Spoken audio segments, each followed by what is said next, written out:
I'm waiting on camera one. Oh, there's camera one. So that's to the right, that's the left. Hey, we are live. Look, and I can hear myself talking. Tina is on. Good afternoon. And shared. Hey, folks, we are live. We're actually trying to get a camera angle set up. We have a pretty cool show for you today, so I'm just kind of being patient, standing here, listening to myself talk. And here's something really, really cool. I can actually hear myself in my ear because I have an earpiece on. So, folks, jumping on the live stream, we'll give them just a second. Are we set up, ready to go? And camera angle one is good. Camera angle two. Camera angle three. Camera angle one is cutting the top of my head off. So we might want to adjust that one just slightly. So, all right, folks, I'm going to rock and roll. Go to a different camera angle for now. Welcome to the Facebook Live. My name is Mike Seeklander. We have a pretty good show and some exciting news. We actually have our first ever guest on the show. I'll talk about him here in just a second. But as always, I want to remind you of a few things. And of course, I'm very organized today, so I have my notes. And the first thing is safety. So, of course, if we are doing any kind of dry fire today, I want to make sure that you completely and totally follow all safety rules. So if you're going to dry fire, if you're going to handle any firearm whatsoever, please make sure that firearm is unloaded and clear, and you have a safe backstop and a safe dry fire backstop, and you follow all other safety rules. So please do me a favor, check your guns right now. Of course, I've got a table full of guns here. I actually have a couple that are converted with Cool Fire trainer kits. You can see that red and that silver barrel, which is kind of cool because it allows me to pull the trigger and I actually get slide cycling felt recoil. And by the way, the Cool Fire trainer, if you go to coolfiretrainer.com, they are today's show sponsors. So I have Cool Fire converted Beretta 92 made by Wilson. I've got a Cool Fire converted Glock 19 that's gassed up as well. We've got a good old SIRT pistol made by Next Level Training, and then a variety of other live firearms if we want to talk about the subject for today with a 1911 style system or a SIG 320 style system or whatever else. So please check your firearms if you haven't done so already. Now, if you're an old follower, not old like literally old, but old school, like you've been following me for a long time, you know that I'm going to ask you to click the share or the like button to please let people know we're on live. Of course, Tuesday afternoon at 1 p.m. Central Time is a little different time than normal, so please click the share button, share it to a couple groups or whatever else. Who do we have on right now? We have a bunch of people on. Oh my gosh. Mark Hamilton, Ontario, Canada. Good morning. Afternoon. How many times am I going to say good morning? I'm too used to good morning. Steve Miller, number 1536. That's Steve's coin number, by the way. Rich Alloway. Good morning, Frick. Good afternoon, Rich. How are you doing? Nice to see you, man. Frederick Strom. Oh my gosh, from Sweden. We have Sweden in the house. Sheila. Hello, Sheila. Good afternoon. IDPA is in the house as well. Jim H. from Dayton, Ohio. Nice to see you, Jim. Pat Cahill's on as well. Vincent Crow. Hi, Vincent. Outstanding. It looks like a few of you have shared as well. The cool thing about this is that our main heavy-hitting programmer, Brock, has programmed and done some sort of coding to allow me to see both your comments and your names as well, which is pretty darn cool. And by the way, Pat, your coin number 2446. All right, folks, if you are on LiveFire, do me a favor, open the app and send me a message and give me a follow, and I will follow you back. If you're not on the app, the LiveFire app, you should scan the QR code that we're going to show here in a second with your phone, download, and at least check out the free trial. It's a pretty cool app, firearms training, very, very robust, and all kinds of things, including a social feed. And this week on the LiveFire app, I released the weekly programming, which I've been doing for, 6 weeks now? And this week's drill or programming is one I call AC/DC. I'm not going to tell you why it's called AC/DC, and it's a pretty cool drill. Every week we do a new drill or piece of content, i.e. programming, that you can utilize to train and practice and test your skill. Of course, the only way to experience LiveFire is to download it and check it out. And trust me, it is pretty darn impressive. So scan that QR code. Also, a couple more things. We've got some pretty neat features coming up. We have a new groups feature coming up sometime in the very near future. We've got a social media release that I can't tell you the details about. That's super exciting because, to be honest with you, current social media to me is to an extent a cesspool. And I know I'm on Facebook Live right now. I appreciate you, Mark Zuckerberg, Facebook. But the point is, we're trying to create an environment and a place where people can go to where everybody can share their love. Okay. Now let's talk about today's guest, and we'll bring him on the show, and then we'll talk about what we're going to talk about. Mr. Keith Garcia is going to be coming on the show. He's our first in-stream LiveFire guest. So I'm pretty excited about this. I actually haven't had a guest on the screen with me. Keith is retired after 30 years in law enforcement. The guy is a beast in multi-gun, 3-gun, handgun shooting, phenomenally talented, skilled, did many, many years of instruction, and a guy that I personally have known for many years, and I trust what he says. And when we talked about this show several weeks ago, Keith said, hey, I want to talk about trigger control 101, because it is the holy grail of shooting. So let's bring Keith on the show, and we'll start talking about trigger control. Hello, Keith. How are you? Mike, how are you? I'm great, man. How are you today? I'm fantastic. I retired, so every day is wonderful now. It's a blessing, man. Well, so nice to have you on the show. We're going to be talking about Trigger Control 101. But before we do that, I just gave a couple snippets of your bio. Tell us a little bit more about your bio, your background. Let these live viewers know who you are. So luckily, I was able to get through a 30-year career in law enforcement here in California. About 15 years of that was spent on a SWAT team, and been teaching for quite a while. I've been fortunate enough to teach in the Sheriff's Department Police Academy since 2004, continuing on with that. And after retirement, I started my own company. It's LTAC, Libra Training and Consulting. And I'm going to get out there and hopefully tour the country and bring a lot of these good tips and tricks that we're going to talk about today to people live and in person. Outstanding. Well, welcome to the show, man. And when I reached out to you and you responded, you said, Mike, I want to talk about trigger control. And I'm going to be honest with you, with a guy with your level of experience, I was surprised. I'm like, oh, trigger control, that seems like a pretty basic fundamental thing. And in the way your text read, it was like, hey, this is not the secret of shooting, because as you said, grip and stance and structure all relate, but it's really an incredible important piece of the pie. So let's talk about it. Let's take it away, man. And by the way, we've got a bunch of people on right now. I don't know how many live viewers total. I know we got Arizona in the house. We got British Columbia. We got Newark, New Jersey.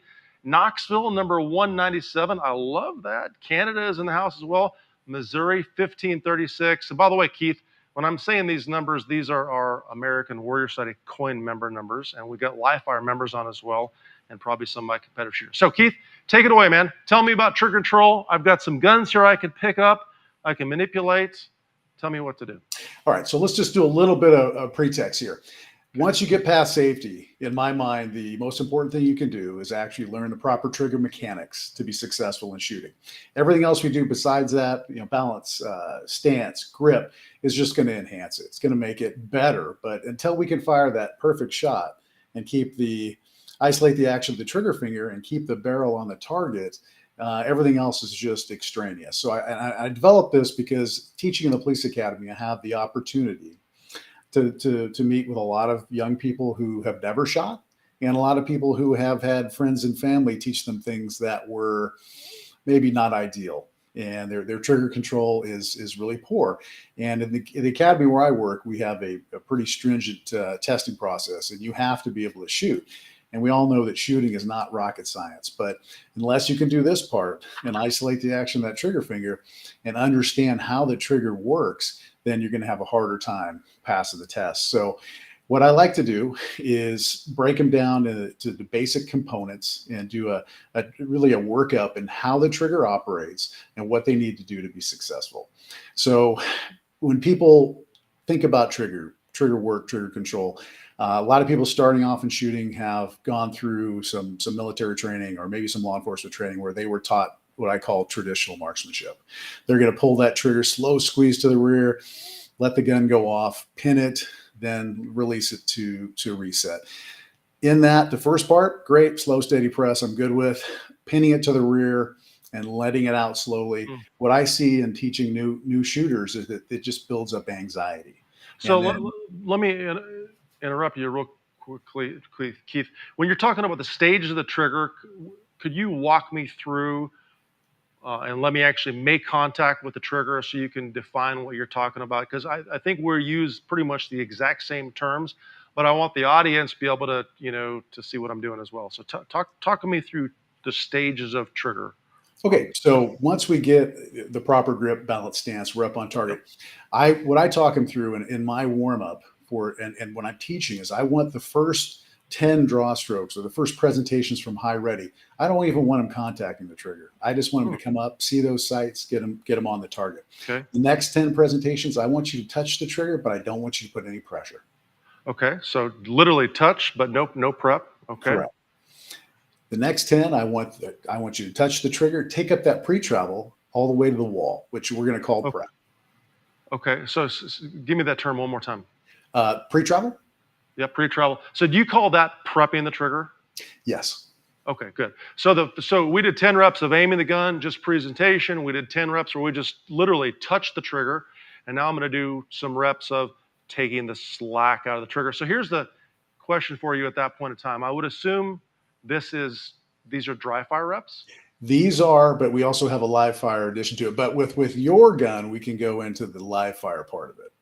Okay, well, so my first question, when they're doing the initial prep, is how often do students shoot without meaning to shoot? I call that an early discharge, whatever, or dry fire without meaning to, because they don't truly understand the amount of pressure the trigger requires to prep it versus fire it. Do you have that happen as well? Yeah, great question, because I want them to do that to understand how much pressure they can put on the trigger.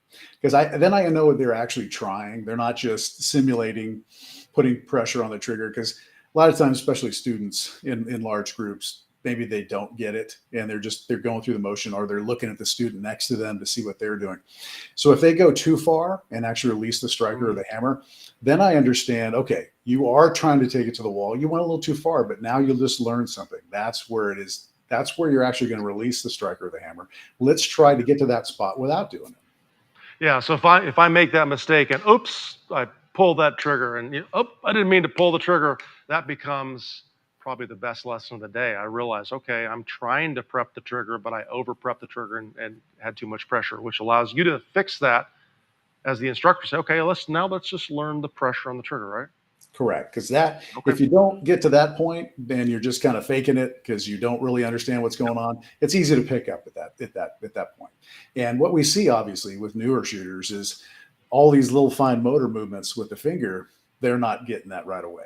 And this way, before they start shooting, if I show them these mechanics, then they start to learn that, okay, there are different parts of the trigger. Because as soon as you put ammo in that gun with a new shooter, all of it goes out the window. So the dry fire portion of this is critical. We do a whole day before we even get out to the range, the first day in the academy, where we're going to, out of an 8-hour day, they're going to literally shoot about 40 rounds, but it's going to be in the last hour. The first 6 hours plus a lunch is going to be just working on safety and working on breaking down how this trigger works. Man, I love that. In my 2-day program, competition, defense, anybody I teach, to be honest with you, I rarely go live fire until afternoon. I've done structure, and I talk about exactly what you're talking about. And we go through the stages of the trigger, touch the trigger, prep the trigger. Okay, then eventually we get to the point where I'm going to have them fire the gun and then do what's next. Of course, I don't want to talk about that because I don't want to steal your thunder, but I love that process. And by the way, folks, if you're watching right now, Mike Seeklander live streaming. I've got Keith Garcia on. We're talking about Trigger Control 101. You can throw your comments up there if you want. Please click the share button. Let other folks know we're on. If you want to send a text message or share it to a group or whatever else, that would be greatly appreciated. And by the way, if you have a question and somehow I miss it, we kind of have a unique commenting system here. Please throw it back up there again. Just copy and paste it and throw it back up in the comments again, because we want to make sure that Keith has the opportunity to answer your question. And Keith, I do have a question from one of the viewers right now. I'm not sure if you saw that, from Vincent Crow. Is this trigger prep drill intended to train to pass a qualifier, to train for competition, or to train for defensive shooting? So give me, or give the audience your opinion on trigger control as it relates to all of the spectrums. Defensive, which would be, your police officers as well. Competitive, is it different? Or is trigger control the same? So for me personally, having been in law enforcement for a very long time and been a competitive shooter for a very long time, I know that this foundation is applicable to both, as well as concealed carry, personal defense situations. You need to learn how to pull the trigger straight to the rear without moving the gun dramatically if you're going to either be successful in law enforcement, in a conflict, or in competition. So this is to build the mechanics to pull the trigger correctly, as opposed to jumping in and just trying to hold the gun really tightly, or trying to force the, when I went to the academy, when you shoot low left, they said aim high right, things like that. It's, we've come a long way, luckily, but yeah. This, to me, learning the mechanics of the trigger and being able to pull that trigger straight to the rear is applicable to all scenarios, rifle, pistol, and shotgun. When you're applying it, whether it's law enforcement, it's a personal defense, or competition. Cool. And by the way, we have a bunch of folks on. We have, looks like David Habig joined us from Arkansas. Welcome. And of course, I just saw Frank, saw the last name, but it disappeared on me. Jump on as well. Hey, it looks like Betty Orr's on. That's my mother. So welcome to the show. Keith, say hi to my mom. Yeah. Jan Martin is on. Jan Bailey Martin. Good morning. How are you? And Jan, says, hello. Hi, Keith Garcia. Yeah, I'd like to give a shout out to Jan. I was fortunate enough to be with her on the range at the NSSF Ambassador Academy in Florida in January. February. And we had a great time. Great student. Yeah. Cool. Very, very well. All right. So we're talking about trigger control. You actually had me going through some simple exercises: pointing the gun, touching the trigger, pointing the gun, prepping the trigger. Tell me what's next. So now we're going to do 10 reps where we actually release the striker or the hammer. Okay. And in dry fire, obviously that's the complete rep. But I would like in that case, I want the student to go through all those. Got an empty gun here. Okay. In that process, I want to go through. I want to bring the sights up, aligned with my eye. I want to touch the trigger. I want to physically take out that slack in the trigger. And then I want to make a conscious decision to feel the rest of that press all the way through before the striker releases. And if they're able to break all those down for me in dry fire, and actually talk me through it, a little teach back of what they're doing and what they're feeling. And if they can feel that portion where it's really light, the pre-travel is really light. I hit the wall. Right. And now as I push through that wall, I'm feeling different stages in that release of the striker or the hammer. Because we all know there's various amounts of pressure that need to be applied to the trigger before it actually releases the striker or the hammer. So once they start getting that feeling and they can explain it and teach it back, then I see that they start to understand the proper mechanics. And the more they do that, the better off their subconscious is going to be when we put live ammo. When we introduce live ammo in the scenario and the subconscious starts taking over with the, oh no, there's going to be this concussion and this flash and this pressure event on my body. I want them to be ready for that, but I also want them to have the understanding that the more they've done this in dry fire, the easier the live fire is going to be. Sure. So once you go to the live fire series of repetitions, if I've done my skill building sessions, I've presented the gun, touched the trigger, prepped the trigger, now I'm going to fire the gun. What's the next step in the process there? And I would assume I'm going to get in close to the camera so I can show you. Do that. Initially, what I'm going to do with this, with them, is have them come off right when the gun goes off under recoil, come off and then back to the wall. Okay. I'm not trying to hunt for that reset. what I find is when they're pinned to the rear and they slowly let it out, this whole time I'm slowly letting it out. The anxiety's building. Where's that click? Yes. And they literally slam the trigger right when they get the click. Yeah, And I that causes, completely agree. Their timing is off at that point in time versus just and like with the cool fire turn, fire the shot, release the trigger, and then re-prep it. So here's a question for you, Keith. When you're releasing the trigger, do you lose contact with the trigger? Do you or what do you teach your students? initially I tell them it's okay to lose contact if they need to physically get out a little bit to release it to reinforce it with themselves. And as we go on through the process, I would like to see them try and keep contact with the trigger, and that's more like that movement that I'm showing there. But it's okay for me. Probably I've seen my triggers in slow motion on fast, up close stuff, and I will slap the trigger because that's just the way it is, when we start going quick. But what I really want to see is them the ability to get back to that wall in a fast, consistent manner without that second shot going off. Yeah, I love that. So, when we're talking about resetting the trigger and feeling all these processes, number one, I like that, which is why I dry fire with my students in class. And, full disclosure, and I think the most people probably viewing this have heard me say this. I lose contact with the trigger on most shots, even when I'm not slapping. And Keith, I think it's because I've taught on so many different platforms across the board. I know that if I release and lose contact, I guarantee I'll reset any trigger. Depending on, and it really doesn't matter what the trigger length or trigger reset length is. I won't short stroke it or whatever else. I don't know if that's right or wrong. I don't tell my students it's right or wrong as well. But you address a term, and I want you to address it for the audience as well, and then we'll do some Q&A. You said in video, when you slow motion yourself shooting fast, you're slapping the trigger, as everyone is. They're doing this with their trigger finger. But of course, in the community, oftentimes we hear, well, that's wrong. You shouldn't be slapping or jerking the trigger. I think you and I are both pretty good shooters, so we can argue that. But what would you respond with on slapping the trigger, or just what I call accelerating through the trigger? So on close targets, when you're going fast, like you said, everyone's going to do it. Now, learning the trigger mechanics and understanding when I'm pulling when I actually prep the trigger and pull it from that second digit or the second knuckle as opposed to the first, I can do this pretty fast, and I can slap the trigger and keep it for these non-technical shots, I'm going to call them.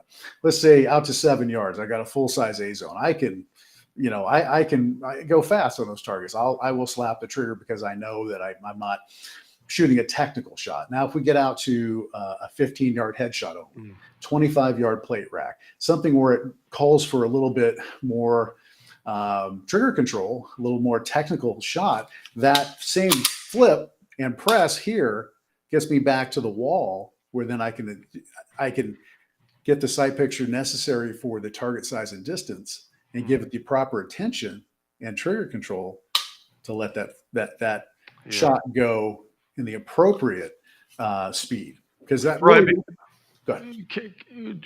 Do you agree with the statement that the accuracy comes from the process of pulling the trigger, and of course what your fingers are doing while that's happening? Speed comes from, on a harder shot at least, comes from the process of resetting and getting back to the wall, just like you referred to. 100%. And that's why I get away from the traditional marksmanship, because when you're trying to prep the trigger, when you're pinning the trigger and then letting it out, it's also a slower process. This is going to be much faster to get back to that spot where I can fire a more technical shot than it is. Here's the unique thing. Rob and I talk about this all the time. As you know, I teach classes with Rob Latham sometimes.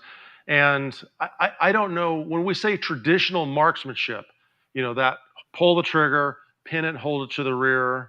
I hate to even say that's traditional marksmanship, but I know it was traditionally what was taught in a lot of academies, and maybe it came from Glock as they transitioned over and had to teach revolver shooters how to re-prep the trigger. But it shouldn't be traditional, because the bottom line is, if you fired the gun, you should get ready to fire the gun again. If you're pulling the trigger to the rear and holding it there, you're just wasting time, right? Correct. And that's that time to release the trigger slowly to the wall. I mean, it's a detriment, whether it's rifle, pistol, or shotgun. You're then taking extra time to release it. And in my mind, your subconscious is saying, and your conscious mind, oh, I got to find that spot. And when I find it, whether you want to or not, a lot of times the result is this, that you just automatically pull it, because you want to, we want to have the satisfaction of firing that shot. So as soon as we get there, we think it's good to fire it as soon as the trigger's ready. But you save time and you save effort by going out past that reset point and coming back to it. Yeah, and Sheila had a good question. Says, how is that different from slopping the trigger? One of the things that I would answer to Sheila, and let you weigh in as well, Keith, is we have all these terms: jerk or slap or press or push or pull, and they're literally just words. But if we break down the trigger control that we're talking about, anything where for me, I have an accelerated pull and a control pull. My accelerated pull is literally an acceleration through the trigger, what you might have called a slap. And a control pull is one where I've slowed down and I've prepped the trigger, because the gun requires additional aiming. Like that, the reason we're prepping the trigger, like you said earlier, is because that shot requires more attention, not because we want to feel the wall. Right? Would you agree with that? Oh, 100%. I want to get back to a spot where I can pay attention, give the trigger enough attention to fire the shot that's at hand. Whether the target size and distance is easy or hard, I need to give it the proper respect. Yeah. To me, that's the ultimate goal of this, is to understand, and we don't know that till we do the practical application, but we must respect target size and distance. And when we finally figure out how much respect we give this to that target, then we know how fast we can shoot pretty much anything within a handgun range. Yeah.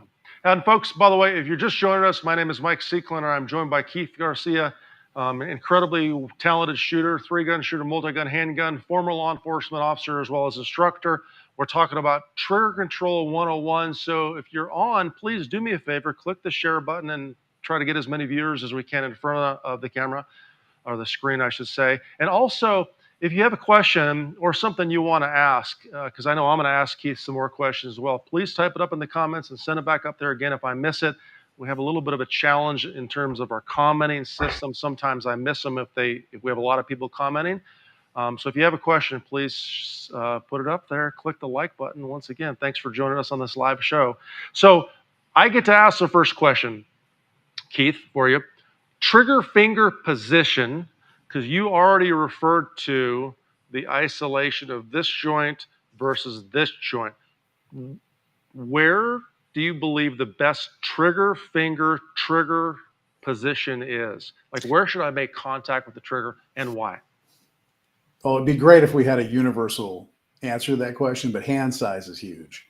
The size of the gun, the size of your hands, the length of your fingers definitely will affect trigger finger placement. For me, I have relatively good size hands. So from this position here, if you see, my trigger finger is now bent solely at that second joint. So when I pull the trigger and release it, I'm actually moving from that second joint, and my trigger finger is just going to be, mid swirl on the actual first pad, because then I can pull straight to the rear. I don't go in. That would be the first joint there. This would be the tip. Neither of those work for me. For me, it's right here, mid first pad, so I can operate that trigger straight to the rear. 100%. I completely agree. I'm in exactly the same position. Do you find that your finger may go to a slightly different spot depending on the speed you're pulling trigger? Here's why I asked the question. This is a great example. I've got a CERT 320 demonstration tool handgun. And I find that when I'm pulling the trigger fast, really fast, when I go really fast, my finger tends to slide out more toward the tip. Now, I don't change the position much, but tends to move a little bit. Full disclosure, this little laser, my dog likes to chase the laser around. So the faster I pull the trigger, the more the dog likes it. And that's what I figured that out. I know I should take things more serious, but what are your thoughts on that? Oh, I completely agree, because I see myself, and I've seen it in slow motion photography. So when I really think I can, I'm going to fire fast splits, El Pres or something, I'm up close and I want to really get on it, I will see myself dip into the further out onto the finger. And I feel like, I don't know if that's a safety blanket or if it actually is faster that way, but I know that that tends to happen when I'm trying to get some faster splits and move the gun a little quicker. Yeah, I love that. So Mr. John Renanon, he's one of my members, says, describe the difference in trigger prep between striker fired and 1911, right? So I've got a safe and clear firearm here, okay? And I've got a safe and clear 1911, of course, where I've got a manual safety. So Keith, in your opinion, describe the difference in prep between a 1911 and, maybe a striker fired system. These guns, striker fire systems are really easy and ideal for demonstrating these, but every gun's going to have a little bit of pre-travel before you engage let's say the sear in a 2011 or a 1911. And that little bit of pre-travel is what we're talking about. When we take that prep up, I'm going to make contact and take it up to that wall. And every trigger has a little bit in there, unless you've done some crazy stuff to an aftermarket trigger where there is no prep, and then you're basically dealing with a revolver at that point, because it's all. Do you like that? I don't like a no prep handgun trigger. Oh, I like a no prep maybe rifle trigger. But what are your thoughts on that? Oh no, I need to have a little bit of prep, because that gives me control. So when I make that contact, when I'm training, I make that contact, I take up the slack to the wall, and then in real life, this is all going to happen, tenths of a second or hundredths of a second, but I have the control to take it up to the wall. At that point, now I'm in control of when the gun goes off, and I can place the shots where I want them, as opposed to not knowing when the gun's going to go off. Because I want to know, when I reach that point, you talk about surprise break, but as we shoot long enough, we kind of have an idea, within the 99.99% when that gun's going to go off, and you're not really surprised because you're doing everything right. Yeah, I like that. There shouldn't be a surprise break in theory. So I have another question that I'll ask from Ed. But before that, because we're talking about that subject, contrast handgun with rifle. In a rifle, we may have. I'm going to grab the rifle. Stage trigger. Yeah, grab a rifle.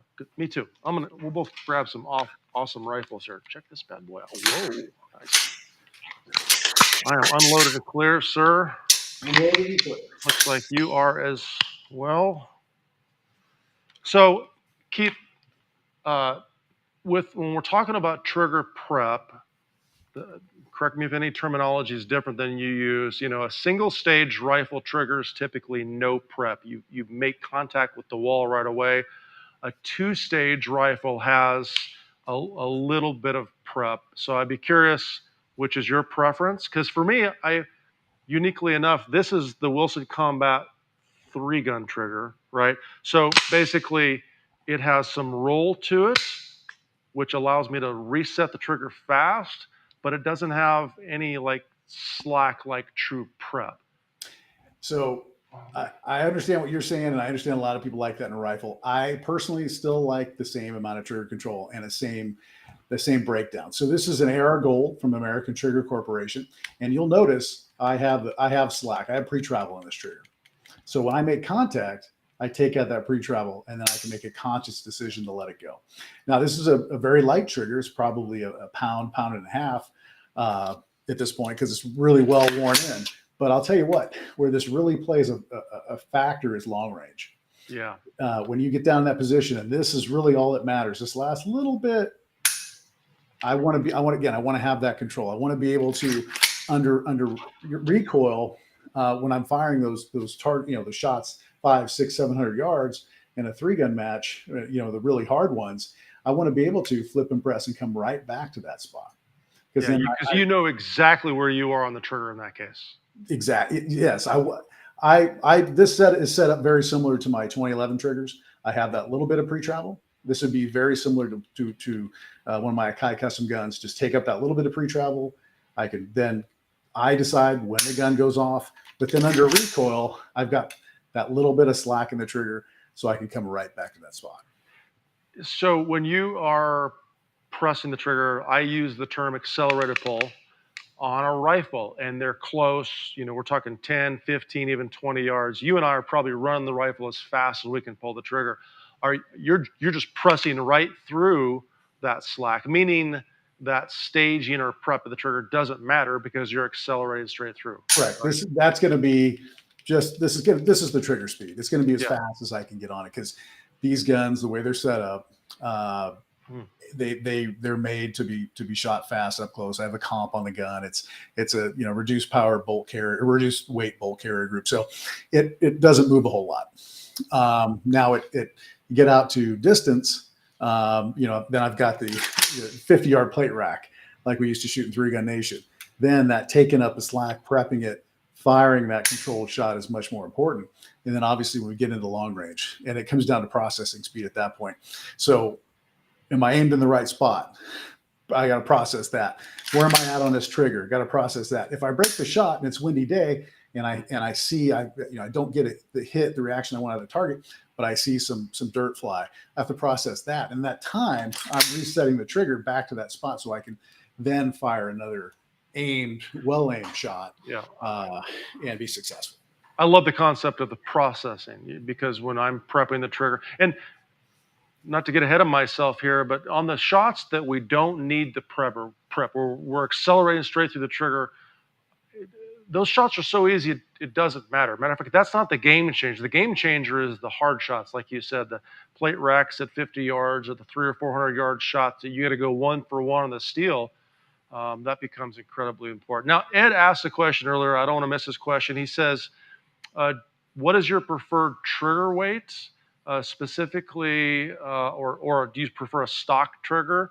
And maybe when you answer that question, you can distinguish between maybe what you carried on duty or think should be on duty, or a defensive gun, versus the fact that your competition triggers are probably crazy light. Yeah, obviously the competition stuff, I want to have the best trigger possible, because every little bit of extra poundage you have to add to your trigger press is going to possibly result in moving the gun around. So I rifle, pistol, and shotgun, I want to have the best trigger I can get.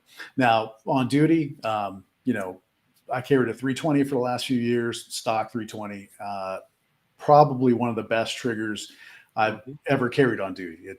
They're still pretty light. They're real crisp. The reset is good, and it was more than adequate for law enforcement purposes.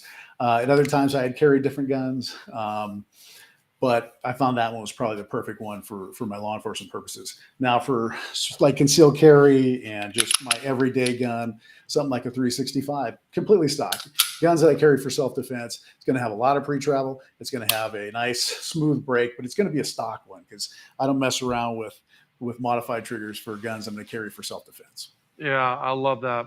Now, so Alan Kelly asked a good question, and he said, do you see some people will let their finger walk to or past the first joint? So what I would assume that means is past that initial joint, and then the contact of the side of the finger and the gun could cause an accuracy issue. And for me, if I wrap around too deeply, I can squeeze the trigger and be like super accurate, but I can't reset it fast. But what are your thoughts on that happening, or do you see that happening, and do you correct that if you do? Oh, 100%. So in the academy, we will get people of all different stature, and we will no doubt have a few guys that are just huge, have huge hands, and they're trying to find a spot on the trigger that works for them, and pretty soon trying to get the right grip causes their finger to go walk way in past the first joint, and then they start rubbing on that side, the right side for a right-hander. And I think it does affect accuracy. It's the same reason that I don't advocate putting the thumb of your support hand on the gun to use any pressure, because that pressure has to be offset by something else. And when I see people pressing down hard with their non-dominant hand, on the thumb on the frame, they have to compensate, and I start seeing the muscles in their forearm flex, trying to keep the gun straight because they're pushing on it. Equal opposite reaction has to take place if you're going to keep it on target. So if you get too deep and you start pushing and rubbing the frame, especially if you don't realize that's what's going on, you will have that same effect of pushing the gun around that you didn't intend. Yeah, I love that.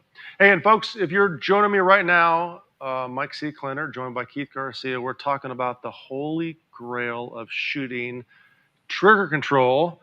And if you haven't shared this live stream, please share it or just tell someone that what we're doing, what we're talking about. Maybe a new shooter that you know, bring them on. Say, hey, you want to learn some things about trigger control? Listen to this expert, Keith Garcia. And I have another question for you, and this is from Jan Bailey Martin. Jan wants to know what drills you might recommend for increasing trigger speed or decreasing split times, and then take that wherever you want, because I think that we got through some of your initial trigger manipulation concepts, but we didn't go much farther than that. So for me, the doubles drill, and Hashin Kim came up with this drill, and basically you pick a distance. And then you start off in the high ready or compress ready or ready gun position here. Yeah, and when you bring the gun up, you're going to fire 2 rounds as fast as you can. And you start at 5 yards, and then you'll maybe do 10 reps of that. You're going to look at the result on the target and see, okay, how, because I don't think splits aren't going to win you anything. Right. Being able to fire as fast as you can accurately is what's going to carry the day. So whether that's defensive or competition, being able to keep the gun on target under stress is going to be what's going to do it. So that doubles drill, starting off at 5, shooting it and seeing, okay, did I keep them all in the A? Is it pushing off left or right? Oh no, okay, let me go back to 7. Let me go back to 9. Let me go back to 12. And then understanding how fast you can pull the trigger at different distances is better than trying to pull the trigger fast, in my estimation. Yeah, I love that. If you don't mind, I'm gonna add one thing and have you weigh on it, and then I want to have you show your grip. Sheila McKinney, I think I'm reading that right, wants to see your grip. But here in a second. But before that, if you're working that trigger speed type drill, I do the exact same thing for at least 2 rounds, and sometimes I'll add more shots, which allows me to test the structure, my upper body structure, my grip, and stuff like that. But would you agree with this? Good trigger control is also good grip control, because if I'm moving these supporting fingers while I'm pulling the trigger, I'm going to move the gun. So when you're doing a drill like that, you probably need to pay attention to the sensation in your hand, right? And make sure that you're not moving the gun when we're firing it. Would you agree with that? 100%. And we want to isolate the action of that trigger finger so we can keep the hand from moving around, the gun from moving around. One of the ways I found to do that is I will physically take my hand, just act like I'm pressing on the grip of the gun. Now I can do this pretty easily when there's no resistance, but what I'll do is I'll take a rubber band, I'll pull, I'll add some resistance, and then I'll check my grip. As I add more resistance, I see the grip start to break down. And that's basically what you're doing in trigger speed. So if you can add resistance and not see your hand movement, dramatic movement in your hand by adding resistance to your trigger finger, that's where you want to be. And the more resistance you can add without really having to make adjustments in your grip, the better off you're going to be. Will you show your grip for Sheila asked about? She wants to see that, I think, where you're not pushing your thumb into the gun, which I don't either, because I'm clamping my palms together. Will you show that real quick? So you're right. So when just like we talked about, when I grip the gun and say where you naturally clap your hands, ready gun position, I'm going to squeeze really hard with my non-dominant hand. So when I push the gun out, the base of both of the heels of my hands, the heels of my palms are going to work in together. And this is going to stop before I get to full extension. So I can't physically get to full extension because I don't want to. I don't want to cause problems with my joints, and I want to keep my elbows as my shock absorber. But what I do is I just keep my, if I had a 2011, my thumb would be on the safety or right over the safety, and my thumb is just physically off the gun. I don't press. This would be pressing down, trying to keep some pressure on that side, and I don't think it helps. I think what it does is physically pushes the gun back towards the strong hand, which I don't need. I want a strong wraparound grip around the gun, so that way the breakdown points are going to be less than if I have to accommodate for pushing the gun one way or the other with either my going in too deep with my trigger finger and pressing on the frame, or pushing on the any part of the. And I see people write their thumb actually on the frame of the gun and cause malfunctions. Yep. Especially in the academy, you see some wear starting to happen here, and they'll slow down the slide to a point where it causes a problem with the gun functioning. Now, the reason I tell them not to do that, especially in law enforcement, is under stress, that grip that you've been practicing, that, I tell them to grip as hard as they can, right up to the point where the gun would shake. If you haven't been doing that and getting it dialed in under stress, you're gonna grip the gun even harder. And if you're pushing on the frame of the gun with your thumb, and unfortunately you get up into the slide, you're gonna cause a malfunction. And if you watch a lot of police shooting videos, say on YouTube, you will see a lot of malfunctions.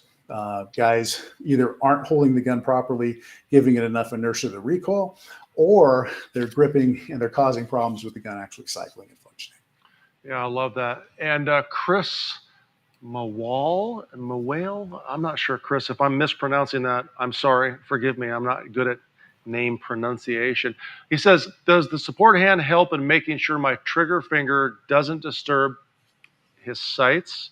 So and we're not really talking about grip, but once again, good trigger control is good grip control. So you tell us a little bit about your support hand, Keith, and what your thoughts are there. So the support hand 100% helps out with your trigger press, your trigger speed, because you get all this extra support. And the only thing I can tell you to demonstrate that is to go out and shoot the same drill, strong hand only, and then shoot it with a two-handed supported grip. You're going to see better results, faster, more accurate shots, because the gun isn't going to be moving around, and you can actually apply more pressure with the trigger finger and more speed. So yes, it absolutely helps. And when you get to the one-handed operation, whether it's strong or support hand, it's all about trigger press.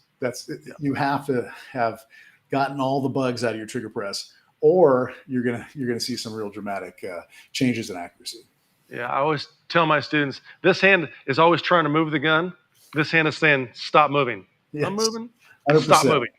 100%. Eventually, we need to learn how to stop moving with that hand as well for one-handed positions. But yeah, I like that as well. So, folks, if you're joining us live, we have a bunch of people watching right now. Thank you so much for joining us. My name is Mike Seeklener. I've got Keith Garcia on. We're talking about trick and trigger grip and all kinds of things that mix together here. As well as how to improve your accuracy, how to increase your speed, and how to do all kinds of things like that. Let me see if I have any more questions. Oh, Eric Mejia is from, I think, an agency somewhere down near you. From a physical point, I've wondered if strengthening the finger extensors would help allow people to reset the trigger faster. That's an interesting question. So we're talking about the ability to move the finger faster. I don't know about that because I think the limiting factor in speed, Keith, maybe for you or I, physically would be our ability to move the finger out and push it to the rear again at speed. At the fastest we're shooting, maybe the really close targets. What are your thoughts on trigger finger extensor exercises? I'm a big fan of overall grip strength and strengthening the grip. Everything from the elbows down is going to play a role in controlling the gun and helping you shoot faster because you're controlling the gun. In terms of increasing the speed, there are muscles, but they're not real big. So I don't know, you're not going to have turn it into some Hulk Hogan finger, but it's not going to hurt to have more strength. I don't know that it's going to give you more speed, but dexterity and movement and learning to control these three fingers, maybe taking those extenders and the hand exercisers and getting your grip established, and then seeing how much of a grip you can have and still keep the dexterity in your trigger finger. I think that's more important. You said earlier that you don't think that splits are going to win the match. We're talking about the competitive type event. There are all these other things you have to be able to do. But out of curiosity, what are your splits on some different targets? If you throw those out there and maybe contrast those on different guns, because I would guess, your 365 carry gun, you may have different splits than your 2011, which is why you set it up with a trigger like that. And because for me, I find I have a limit of, if I get below a 16 split, that's incredibly fast. And more often than not, I'm shooting an 18 or 19 or a 20 split. So with a rifle up close, I can get down into the 11s, 12s. And with a handgun, I'm going to get. I'm saying that formally. I hate you now, Keith. I hate you. You just said But 11. with a handgun, it's going to be 14, 15. It's not, Okay, for some reason it's slower. Maybe the trigger's a little bit longer, but those to me are great. Once you get out to, 15, it's going to be, you're 17, 18, 25, you're looking at 20, 21, 22, somewhere in there to make sure you're getting those hits. So again, respect for target size and distance. We're going to have to monitor how fast those splits can come. And the only way of knowing is by doing. Yeah. Now, Vincent asked, do you always reprep the trigger as soon as the shot breaks, or does the reprep occur at a different point when moving the gun to another target? So trigger manipulation, but now a transition. Talk about that if you don't mind. The same prep, as long as it's, in a legal aspect. So if I've got target side by side, it's one presentation. I'm not moving from, one port to another or something. Targets, 2, 3, 4 feet apart. The trigger prep's going to be the same. So, and it's going to occur right when ignition occurs. So on a single target, you're prep. On two targets, you'd be prep. Correct. Yeah. Okay, good. Great stuff. By the way, Rick in Montana, howdy from Montana. Is Rick Montana, is that your actual name, or is it Rick Montana on Facebook because you're from Montana? That's a great way. But welcome, Mr. Montana. So let me see what else I have. Dan Snyder, given the distances in rifle stages for 3-gun, can you talk about the relationship of what you see to managing your trigger? So the visual aspect. Sure. So the trigger is set up exactly the same way on my rifle as my pistol. So I can manage it the same way. Now with a rifle, I can shoot faster and more accurately for further distances, right? So the same split that I have at, a 10-yard target for my pistol, I'll have it a 50-yard target for my rifle. So I want to have it set up so I know the distances where I can run the trigger at speed, and then I know where I have to slow down to prep the trigger to make sure I'm getting, giving the proper respect to target size and distance. That breakdown really occurs at 50 yards for me with the rifle and unmagnified at that point. Once you get out to greater distances, it's all about, again, processing speed. How fast does it take you? How fast can you get the appropriate sight picture on a target, prep that trigger, fire a shot, recognize whether or not it's been successful, and then if need be, fire another one. Now, prep going right to that reset, just like with a handgun, with a rifle at distance, will cut down that processing time. Interesting. Very, very interesting. And we also have Anthony Duran. After prepping to the wall, should I creep a bit more until the actual wall, then break it? I'm not sure if he's kind of being humorous there. Because it's interesting you ask that, Anthony, because I have students all the time that are prepping, but they're not just fully prepping. They're going prepping, kind of creep. But Keith, weigh in on that a little bit. I think, maybe what Anthony's talking about is there are most triggers, you're going to have the wall, and then say this is a stock 320. I can take it to the wall, and now, I feel another wall. And there's basically 1.5, 2 walls on this trigger. I can take it past that one. Now, am I going to feel that in the course of self-defense shooting? No. Am I going to feel that in a real accurate shot, a shot, 15-yard headshot or a 25-yard partial? I probably should, and hopefully I do. And well, I probably wouldn't be shooting this gun in that aspect, but I want to take it to the wall and make a conscious decision not to break the shot until I'm at the wall for those shots. If your gun has multiple stages, the more you take up, the more accurate and potentially successful you're going to be. Yeah, interesting. Cool. All right, folks, we're talking to Keith Garcia about trigger control. We've talked about a little bit of everything at this point in time, from trigger control with the handgun to trigger control with the rifle. We're coming up on an hour, so I want to be respectful of this time. So if you have any other questions, throw them up there. And Keith, if you would kind of tie this all together, maybe kind of regurgitate the lessons that you want us to take away from this is in terms of trigger control, maybe throw a couple drills or exercises out there you would like some of the shooters watching to do. Absolutely. So again, once you get past the safety aspect, when you get to the range, the most important point for me is that the trigger management is done correctly. So what I'll do, even my own training, not training new people, when I'm going to go to the range, my first magazine is going to be done like this. When I come up to fire a shot, I'm going to physically, align the sights. I'm going to touch the trigger. I'm going to take out the slack, and I'm going to break the shot and come to reset. I want that all done very distinctively. So I'm feeling all the different parts of the trigger. I understand where the trigger's breaking, because there's another thing. As you wear these triggers in, they get better, and you might have a little bit different spot on the wall where the gun's going off. So it's always good to know what your gun's doing that day. So the first magazine, I'm going to be very distinct. I'm going to bring the gun up, sights aligned. I'm going to touch the trigger. I'm going to take out the slack. I'm going to break the shot. I'm going to reset the trigger. I'm going to index my finger. I'm going to come back to ready gun or the holster, depending on what I want to work on. But I'm going to go through that whole process for the first magazine.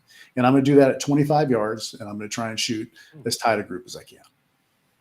Interesting. Okay. What next?